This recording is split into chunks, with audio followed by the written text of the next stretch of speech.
అందరికీ నమస్కారం. నేను మీ ఆర్‌పీని. మొదటగా చెప్పాలంటే, మొదటి రోజు పాలిటిక్స్‌లోకి రావాలి అనుకున్నప్పుడు, జగన్మోహన్ రెడ్డి లాంటి దౌర్జన్యమైనటువంటి అవినీతి అక్రమార్కుడిని ఎదిరించాలనుకున్నప్పుడు, మొదట పెట్టిన ప్రెస్ మీట్ నుంచి ఈ రోజుటి వరకు చిన్న ఛానల్ నుంచి పెద్ద ఛానల్ తేడా లేకుండా ప్రతి ఒక్కరూ ఉత్సాహంగా నా కోసం వస్తారు. అందుకు చాలా సంతోషం. ఈ ముందు చూస్తే అర్థమైపోద్ది. ఈరోజు ప్రముఖంగా మనం తీసుకోవాల్సింది ఏంటంటే, నేను మనందరం కూడా ఇంతకుముందు ప్రెస్ మీట్ పెట్టినప్పుడు నట్టికుమార్ గారి ఆఫీసులో కూడా మీరు బ్యాకప్ వెళ్ళి చూస్తే, వెనక్కి వెళ్ళి చూస్తే నేను ఆ రోజే చెప్పుకుంటా, రోజాను ఉద్దేశించి ఆ రోజే చెప్పుకుంటా, తిరుమల తిరుపతి దేవస్థానం మీద అక్రమం జరుగుతుంది, అవినీతి జరుగుతుంది, రౌడీ రాజకీయం జరుగుతుంది అని నేను ఆ రోజు చెప్పాను. పసుపు నీళ్ళతో తిరుమల కొండ మొత్తాన్ని శుద్ధి చేయాలని కూడా ఆ రోజు నేను చెప్పా. మీరు వెనక్కి వెళ్ళి చూస్తే మొదట మాట్లాడిన వ్యక్తిగా నేను నిలబడిపోతా. ఎందుకంటే ఆ రోజుల్లో మాట్లాడాలంటే ఆ 4 నెలల క్రితం విపరీతమైన భయం. ఎందుకంటే జగన్మోహన్ రెడ్డి ఏ కత్తితో పొడుస్తాడు, ఏ గన్నతో లేపుతాడు, ఎప్పుడు ఎక్కడ వేసేస్తాడు అన్నప్పుడు కూడా నాకు విపరీతమైన ఇష్టం కాబట్టి హిందూ ధర్మం కోసం నిలబడాలి అన్నప్పుడే నేను ఆ రోజే దాని గురించి మాట్లాడినా. చాలామంది అన్నారు పార్టీకి అది ఏమన్నా డ్యామేజ్ ఏమో, వాళ్ళ గురించి అలా అందరూ విన్నారు. అందులో క్రిస్టియన్స్ విన్నారు, హిందువులు, ముస్లిం ముగ్గురు విన్నారు. ఆ రోజు కూడా నేను మాట్లాడినట్టు కోట్ల మందికి వెళ్ళింది, ట్రెండింగ్ అయింది ఆ విషయం. కానీ 164 సీట్లు ఈరోజు చంద్రబాబు నాయుడు గారు కూటమి ప్రభుత్వానికి అందించడం జరిగింది. అంటే నేను ఆ రోజు మాట్లాడింది కరెక్టే.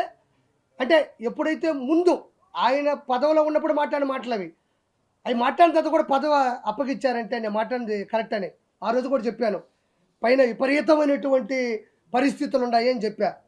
దాని ముందు నేనేం చెప్పా అంటే, ఆ రోజు ఈరోజు చెప్పేది ఏంటంటే, అన్నప్రసాదాన్ని అవహేళన చేశారు, నాసిరకం చేశారు, లడ్డూ ప్రసాదాన్ని పాడు చేశారు, పూజారుల్ని పండితుల్ని బ్లాక్మెయిల్ చేశారు, ఎక్కడ మంత్రాలు గోవిందనామ స్మరణాలు స్మరింపకుండా బ్లాక్మెయిల్ చేసి కొట్టారు. పైన అన్యమత ప్రచారాన్ని విస్తృతంగా ప్రచారం చేశారు. ఆ రోజు కూడా అదే మాట చెప్పినాను నేను. తర్వాత మద్యం, మాంసం, మందు పైన దాగినారు, మాంసాహారాల్ని అన్నంలో వేసుకొని తిన్నారు, ఇది వాస్తవం. పైన రియల్ ఎస్టేట్ చేశారు, బిల్డర్లు పైన కూర్చొని మందు తాగుతూ వాళ్ళ వ్యాపారాలను కూడా ఎలగబెట్టారు.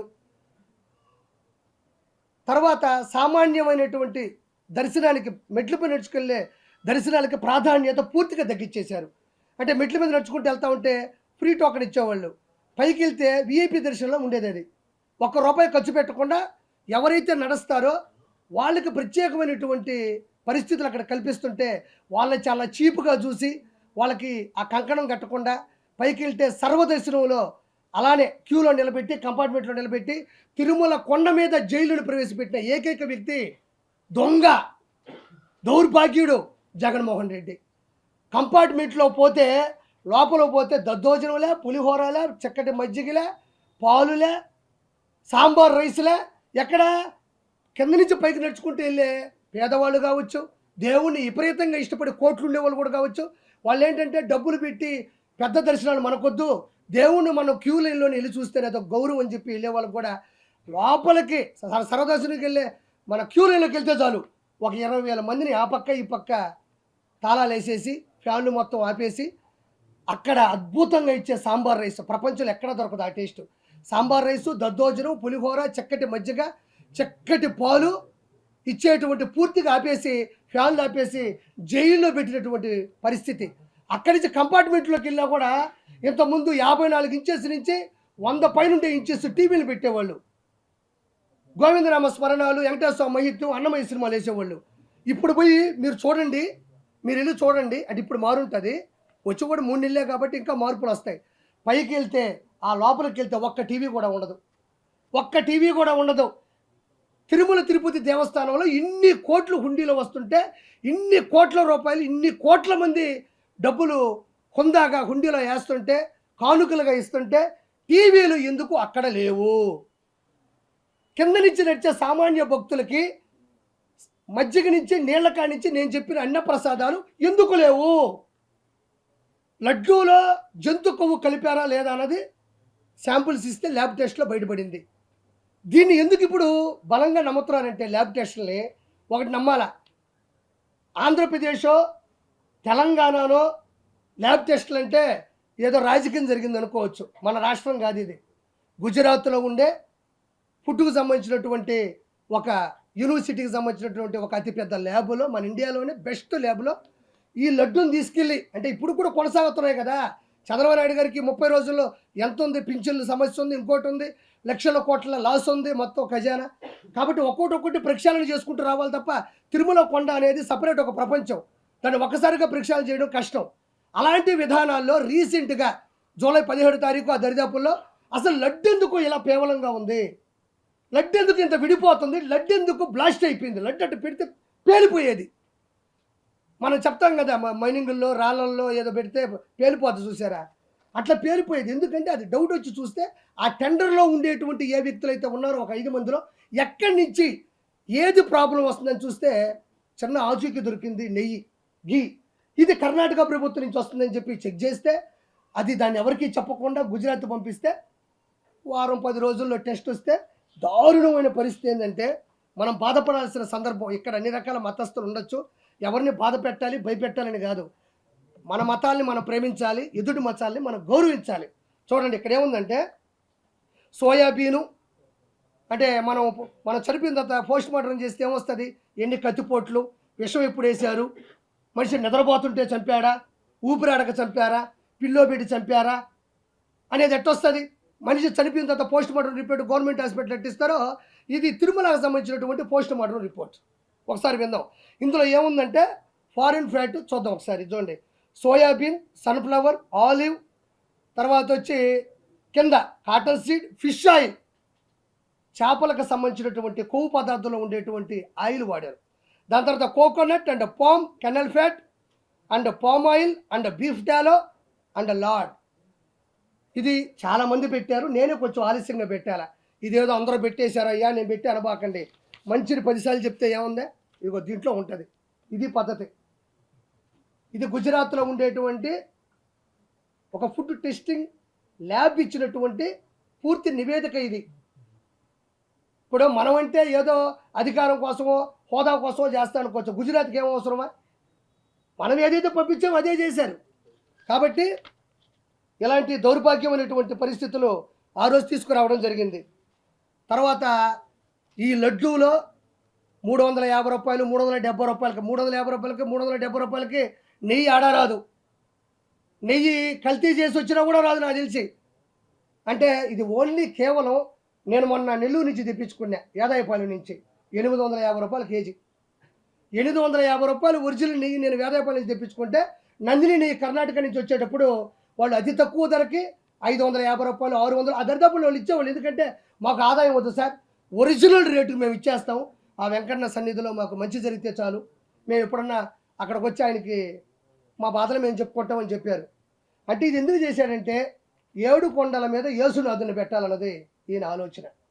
7 కొండల మీద యేసునాథుణ్ణి, క్రిస్టియన్ మతాన్ని అక్కడ పూర్తిగా స్థాపించాలనుకున్నది అతని ఉద్దేశం. ఇక్కడ మీరు ఒకటి గమనించాలి, హిందువుల ఆరాధ్య జీవుల్లో కూడా గోవు ఒకటి. దానికి సంబంధించినటువంటి కొవ్వు పదార్థాన్ని కూడా ఇందులో కలుపుంది. తర్వాత పంది కొవ్వును కూడా ఇందులో కలుపుంది, చేప కొవ్వును కూడా ఇందులో కలుపుంది. ప్రపంచంలో ఎక్కడా లేని అద్వితీయమైనటువంటి శక్తి కలిగినట్టు కలియుగ భగవంతుడు ఆంధ్రప్రదేశ్ రాష్ట్రానికి నిజమైన రాజధాని తిరుమల. తర్వాత అమరావతి కావచ్చు, దాని ముందు ఉమ్మడి రాష్ట్రాలు హైదరాబాద్ కావచ్చు, ఆంధ్రప్రదేశ్కి నిజమైన ఆకర్షణీయమైన రాజధాని ఏదన్నా ఉందంటే అది తిరుమల అని నేను గౌరవంగా చెప్తాను. ఎందుకంటే ఆంధ్రప్రదేశ్ అనగానే మొదట గుర్తుకొచ్చేది రాజకీయాలు ఇవి కాదు, తిరుమల. మీ ఆంధ్రప్రదేశ్లో తిరుపతి దగ్గర తిరుమల ఉంటుంది. ఇప్పటికీ కూడా అతిపెద్ద కోటీశ్వరులు కూడా ఒక పైకి వెళ్ళడానికి ఒక టికెట్ దొరికితే చాలబ్బా, పైన ఒక రూమ్ దొరికితే చాలబ్బా అనుకుంటారు. 7 కొండల మీద కొన్ని లక్షల సంవత్సరాల క్రితం అడవులతో, విష జంతువులతో, విష సర్పాలతో నిండిపోయిన 7 కొండల మీద మెట్లు పెట్టుకుంటూ పైకి వెళ్ళి దాన్ని మళ్ళీ పైన వాహన మార్గాలను పెట్టి ఈరోజు ఒక ఇల్లు కట్టడానికే నానా సంకలు నాగతాం.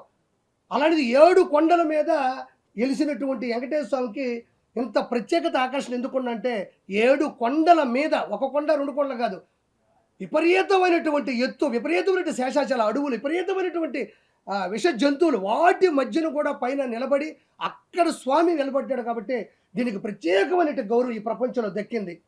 అలాంటి దాన్ని ఇంతవరకు ఎంతమంది సీఎంలు వచ్చారంటే మనం ప్రత్యేకంగా చెప్పలే. నీలం సంజీవ్ రెడ్డి గారు, దామోదర్ టి అంజయ్ గారు, తర్వాత కాసు బ్రహ్మానంద రెడ్డి గారు, కోట్ల విజయభాస్కర్ రెడ్డి గారు, నేదురుమల్లి జనార్దన్ రెడ్డి గారు, ఎన్టీ రామారావు గారు, నాదేండ్ల భాస్కర్రావు గారు, కిరణ్ కుమార్ రెడ్డి గారు, చంద్రబాబు నాయుడు గారు, వైఎస్ రాజశేఖర రెడ్డి గారు, ఎంతోమంది, జలగం వెంగళరావు గారు, పివి నరసింహారావు గారు, ఎంతమంది చీఫ్ మినిస్టర్లు ఎవరు వచ్చినా రాజకీయాల్లో పథకాల్లో ఏమైనా ఇబ్బందులు ఉండొచ్చు, ఏమన్నా ఇంకేదన్నా ప్రాబ్లమ్స్ ఉండి ఓడిపోయిన వాళ్ళు గెలిచిన ఉన్నారు, కానీ తిరుమల తిరుపతి దేవస్థానానికి జోలికి వెళ్ళినోడు ఈ ప్రపంచంలో మన ఆంధ్రప్రదేశ్ సీఎంలు అయితే ఎవరూ లేరు. ఈ దౌర్భాగ్యుడు, ఈ అధముడు, ఈ దొంగ ఈరోజు హిందువుల యొక్క మనోభావాల్ని, హిందువుల యొక్క ఆరాధ్య కలియుగ దైవాన్ని ఇబ్బంది పెట్టాడు. నేను చాలా సమస్యలు చెప్పా, 1 కాదు, 2 కాదు, 3 కాదు. ఈరోజు గుజరాత్ నుంచి వచ్చి లడ్డూలో శాంపుల్ చూసి జనాలు నమ్మట్లేదమ్మా. ఎందుకు నమ్ముతున్నానంటే ఎంతో ముందు జరిగిన పరిస్థితులు ఉన్నాయి. ఏది ఫ్రీ దర్శనాన్ని ఇబ్బంది పెట్టడం, అన్నదానం నాశరికం చేయడం. ఆడవాళ్ళు దేవుడి దగ్గరికి వెళ్తుంటే మీరు నమ్మరు, బాహుబలి సినిమా చూసారా? ఇట పట్టుకొని ఇలా లాగి ఇట పో అంటే ఆవిడ చేయి కట్ చేస్తుంది. దానికి కొంచెం రివర్స్ ఏంటంటే ఇక్కడ అలా వెళ్ళి చూసి గోయిందా అనేలోపు కళ్ళు మూసి కళ్ళు తెరిచేలోపు ఇలా పెట్టి కొడితే ఆ గోడకి వేసుకొని ఆడ పడేవాళ్ళు. ఇలా చూసి గో అనే లోపల విందా అని అక్కడ అనేవాళ్ళు. అంటే ఇక్కడ గోవింద అనాలి, దేవుడిని చూసేలోపు. అంటే దేవుడు సరే, మనం కంపార్ట్మెంట్లో ఇబ్బంది పడ్డాం, సర్వదర్శన క్యూలో ఇబ్బంది పడ్డాం, కింద నుంచి పైకి నడిచి వచ్చేటప్పుడు ఇబ్బంది పడ్డాం. సరే, ఇంకెందుకు ఇవన్నీ వద్దు, ప్రభుత్వం మారుతాదేమో, సరే పరిస్థితులు ఎట్టు దేవుడిని అన్నా చూద్దామని వస్తే పాపం కింద నుంచి నడిచి అని చేస్తే ఆడకొచ్చి దేవుడిని చూసే లోపే ఇట్లా పెట్టి ఒక మంచి బౌన్సర్లు, రౌడీలు, వైఎస్ఆర్సీపీ గోండాలు, క్రిస్టియన్ మతస్థులు ఉండేటువంటి కొవ్వు ఎగిరిన వాళ్ళందరూ కూడా పైనే ఉండి ఇట్ట పెట్టి చూసేలు ఇట్ట పెట్టి కుడితే గాల్లో సినిమాల్లో డూపులు ఎగరతారు కదా, అట్ట ఎగిరి ఆ మూల పడితే నేను చెప్పిన మాటలు కాదు ఇవి. మీరు ఒకసారి యూట్యూబ్లోకి వెళ్తే తిరుమల తిరుపతి దేవస్థానంలో పడ్డ ఇబ్బందులు కానీ చూస్తే మీరు అల్లాడిపోతారు. లడ్డు ఎంత సైజు ఉండాలో ఆ సైజు ఉండేది కాదు. పొరపాటును ఎవడైనా అడిగాడా అంటే మీకు తెలియదమ్మా, తిరుమలలో కూడా ఒక జైలు ఉంటుంది, అది మనకి ఎవరికి కనపడదు. ఆడకెళ్ళి కుక్కను కొట్టి కొడతారు. ఎవ్వరు ఏది అడిగినా సరే ఇమ్మీడియట్లీ వాళ్ళ కస్టమర్ కాలనీకి వెళ్ళిపోద్ది. ఇక్కడ లడ్డు అడిగాడు సార్, ఇక్కడ అన్నం బాగాలేదన్నాడు సార్, కొండ మీద అది లేదన్నాడు సార్, ఇది లేదన్నాడు సార్ అంటే కుక్కను కొట్టి కొడతారని చాలామంది కూడా యూట్యూబ్లో కూడా వాళ్ళ ప్రైవేట్ ఛానల్లో పెడితే చిన్న యూట్యూబ్ ఛానల్ కూడా కోట్ల మంది చూశారు తిరుమలలో ఇలా ఉంటుందా అని. ఒక రాష్ట్రం, 2 రాష్ట్రాలు, 3 రాష్ట్రాలు, అన్ని రాష్ట్రాల్లో కూడా దీని మీదే గొడవ జరిగింది. ఈరోజు దేవుడి దయ వల్ల వెంకటేశ్వర స్వామి ఆయన కాపాడుకోవడం కోసం కేవలం తిరుమలలో అన్ని విధానాలతో పాటు లడ్డుకు సంబంధించిన విధానాన్ని కూడా ఈరోజు తెలియడం, ఈరోజు కర్ణాటక కాడి నుంచి, మహారాష్ట్ర కాడి నుంచి, పూణే కాడి నుంచి, ఢిల్లీ కాడి నుంచి, ఆంధ్రప్రదేశ్ కాడి నుంచి ఎక్కడ పట్టినా దీని గురించి హిందూ మతస్థులంతా గొడవలు పెట్టుకుంటున్నారు. కేవలం ఏంటంటే ఆయన క్రిస్టియనిజం బతకాలా, 7 కొండల మీద వెంకటేశ్వర స్వామి ఉండకూడదు, ఇదేదో భలే ఉంది, క్రిస్టియనిజంను పెంచాలంటే 7 కొండల మీద మన దేవుడిని కూడా ఈ మధ్యన చూస్తున్నారు మీరు. హిందువులు దేవాలయాల్లాగే దేవాలయాల్లో జీసస్ను పెట్టడం, ఆయన మీద శ్లోకాలు రాయడం, పాటలు పాడడం, కోలాటాలు చేయడం చూస్తున్నారు ఈ మధ్యన మీరు. హిందూ దేవాలయాల పోలికతో జీసస్ కూడా అవే చేస్తున్నారు. ఆయన నేను తప్పు అనడంలే, అంటే ఇది ఇంకా పెట్టరేగిపోతుంది. హిందువులు చాలా బలంగా ఉన్నారు, మనం కూడా ఏం చేయాలంటే మన దోవలో వస్తున్నారు వాళ్ళు. ఆ తర్వాత రోజా